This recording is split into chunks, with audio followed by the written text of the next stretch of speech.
sunana Nabilis Abubakar Kofar na isa mai magana da yawun ma'aikatan lafiya ta jihar Kano. Inna lillahi wa inna ilaihi raji'un.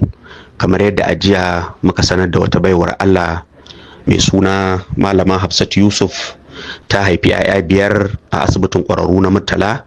A safiyar wannan rana ta Alhamis, Allah ya yi wa wannan mata rasuwa, ta bar 'ya'yan nan guda 5 cikin ƙoshin lafiya. Duk yadda likitoci za su yi a ɓangaren su na su ceto rayuwarta, dama tun ajiyar da ta haihu tana ta zubar da jini, wanda dama kowa ya san cewar ba kasafai aka fiye samun irin wannan mace ta haifi 'ya'ya 5 ba. Yawanci an fi ganin 2, 3, to ita 5 ɗin da ta haifa hakan ta sa ta dinga zub da jini tun ajiya. Ana ƙoƙarin ƙara mata wani jinin amma still dai jinin yana zuba a jikinta, wanda hakan ya sanadiyar rasuwarta a wannan rana. Muna fatan Allah ya ji kanta da gafara, Allah ya kyauta namu zuwa.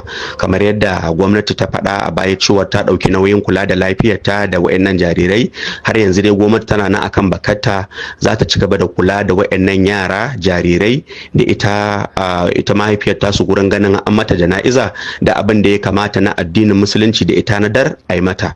Muna yi wa 'yan uwanta da mai gidanta Malam Salisu Nafi'u ta'aziyya. Allah ya ji kanta da gafara, Allah ya gafarta mata, Allah ya kyauta namu zuwa. Autan Media International.